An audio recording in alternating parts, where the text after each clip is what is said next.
We're leaving the ship in Skagway.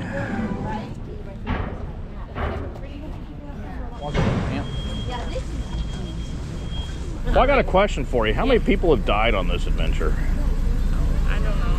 You don't know? Are you talking about like the back in the day, or are you talking about today? Well, today actually. If someone died today, that's bad. No one's died today. Okay, all right. Going to the second bus closest to us. Yeah. What's the fatality rate of this adventure? How many people died? 35%. 35%. So first thing, we're gonna go to the platform right here in town, and I'm gonna drop you off. We'll be there 10 minutes after we leave here. Then you're gonna hop on the train. The train ride is about an hour and a half long. Could run an hour 45 depending on traffic up on the rails. Then I will pick you up in Canada, right at the Canadian border at our Fraser station up there. Then we're gonna bus it back to Skagway. Hopefully we can make some picture stops on the way back if that's all right with you guys. Sound good? Sounds good. Is anybody from Texas? How's it feel to be in a big state? Oh. You walk right into that one. The first time a ship would come into port here, they would paint their captain's name and their ship name up on the rock. The more prestigious the ship and captain, the higher it would go on the rock, and the less prestigious the ship and captain, you gotta wait till low tide to see them. So that's where a rock is falling, and they're worried about a big rock falling. So Skagway is lucky enough to have 3 ways into town. We got our ports, we have a small ship harbor, the large cruise ship ports, and our ferry terminal. That is how you get in by water, which is how most people get into Skagway. We also have one road that comes in and out. That is the Klondike Highway. That's what we're going to be coming back on later today. And we also have our regional airport, which the largest plane to go out of that is a 6-seater little single prop plane. But it is absolutely a stunning view out of that flight. This is actually the Harding Glacier. Underneath all that snow, it'll melt away here pretty soon. Oh, the snow will. But that's the Harding Glacier up there. That was named after Warren G. Harding, the 29th President of the United States. And he called Skagway the armpit of the United States. Now, he was the only president to ever visit the Skagway. So, he died 3 weeks later. So remember that when you go home and tell your families about how Skagway was. It holds a grudge. Was it a medical death? It's believed that he was poisoned by his wife because he came to Skagway with his mistress. And that's where he went wrong. He let them meet. And it just didn't go well from there. To your right, you're going to see a brand new public restroom. And this is one of 2 places in town where you can get free public Wi-Fi. So you can upload while you download, if you know what I mean. The population of Skagway, we kind of have 2 populations. We have our winter population of about 900 people. They live here year-round. And then in the summer, the population explodes to 2,500. With all the seasonal workers coming through, myself included. So we're coming through Skagway's financial district here, our Wells Fargo. And we're now leaving the financial district. You have a Wells Fargo as your financial district.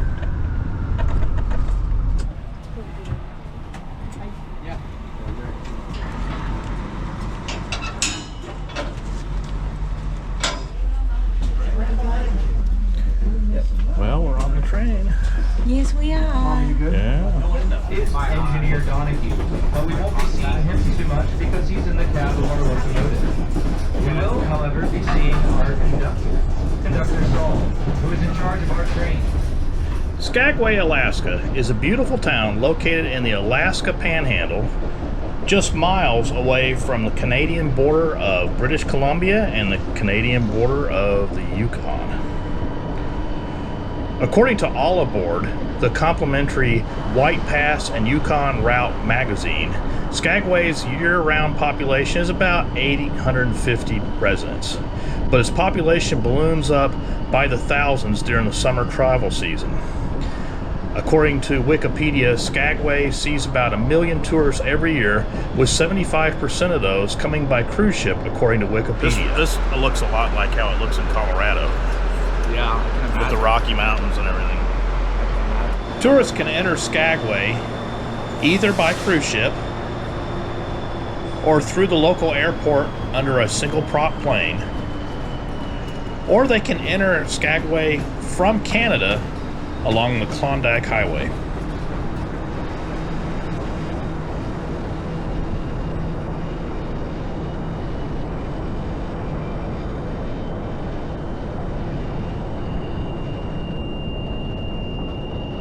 In 1896, gold was discovered in the Canadian Klondike region.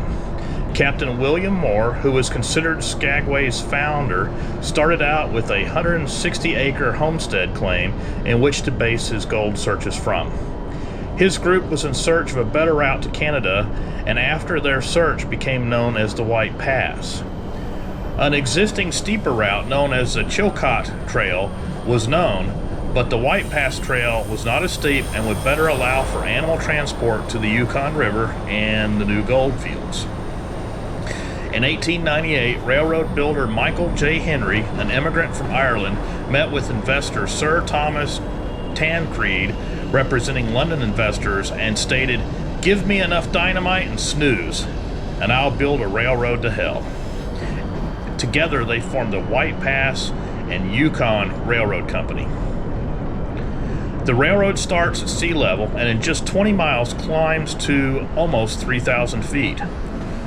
Construction occurred fighting some extreme weather conditions, including heavy snow and temperatures as low as 60 degrees below zero.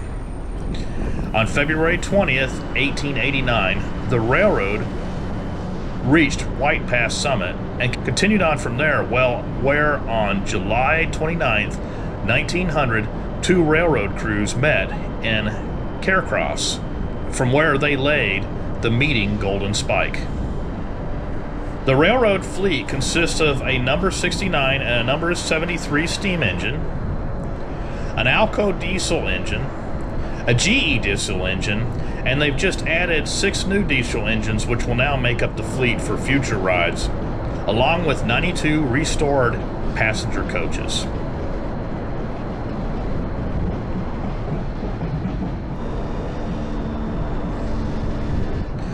The White Pass and Yukon Railroad was designated an International Historic Civil Engineering Landmark in 1994 to define its stature alongside the Eiffel Tower and the Statue of Liberty as far as an engineering marvel.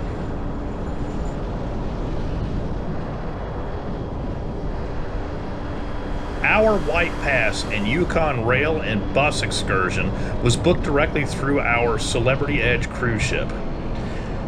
And there are many rail options offered by the company, including several round-trip options, a couple of one-way options, a train ride up, and bus return, and what I wish I would have done, which was the train ride up and the bike ride return trip, as our weather was fabulous on today's trip. While our helicopter Glacier tour was canceled earlier in the day due to weather, we really lucked out with beautiful weather today on our train ride. I wore just sweats and a long sleeve shirt. Martha wore a fleece jacket, but it was not extremely cold on this day in late June. Our Alaska cruise departed Seattle and included Ketchikan, Juneau, Skagway, and on our return trip we went to Victoria, Canada. And by far this was our favorite excursion on our Alaskan cruise. And I highly recommend this train ride either round trip or with a bus return for anyone, as there was not a lot of walking. The only walking was required transfers from the bus to bus, bus to train, train to bus. However, you can get off the bus on a couple of occasions for picture taking and a little bit of walking around. Check the video's descriptions for links to help you plan out this must-do adventure. And finally, thanks to Carter, our driver guide from Alaskan Coach Tours, for his very informative and entertaining brush rides. I myself stood outside the train passenger car, so I did not hear the inside train rides. However, I'm sure they were also excellent. I give this tour a full 5 out of 5 stars. Enjoy the rest of this video and make sure to view the final photos at the end. And of course, thank you for watching and thank you for subscribing, and I hope you have a lot more fun than I did.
We're in Alaska. Oh, we're not. We're in Canada. Oh, we're not in Alaska, we're in Canada. On the brink. It's beautiful. The views are insane. The views are absolutely stunning. And I hope they let us back in the United States. Absolutely magisterial. Now these are glaciers all around here. Like there's one right in front of us, kind of off to the right by this dirt spot up there. It's nice and silky, and those are big glaciers suspended up in the high peaks.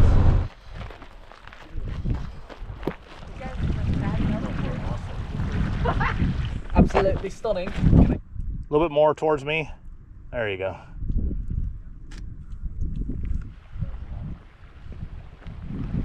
They're waiting for you. Are you coming? Welcome to my office, everybody.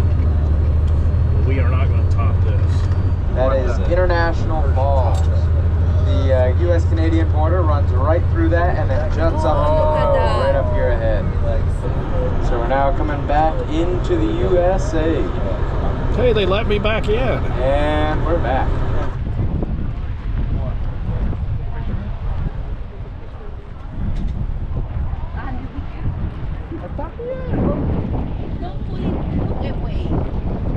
This is the summit right here. And now the tour really goes downhill. I don't have brakes at all. Oh my. And this is, I have only driven this one other time, so. Oh my. So this road is open year-round. Skagway is actually the main fuel and oil port for White Pass Yukon, which is the capital of the Yukon Territory. So this is the only road in and out of Skagway. This is the Klondike Highway. So the white tape on one side marks that guardrail so they don't veer off the cliff, and the yellow tape on the other side marks the rock wall. And that fault line you can see, it's just ahead of us right now. It's a big crack that runs up the mountainside. And you'll see a waterfall coming down it. It'll be on your right hand side. Now this is where the Pacific Plate and the North American Plate collide. There's a pipeline coming down the cliffside on your left hand side. Now this isn't your typical Alaskan oil line. This is a water line that comes down from Goat Lake in that hanging valley up there, and it comes down to 3 hydroelectric turbines in the valley below us, and that supplies about 95% of Skagway's power.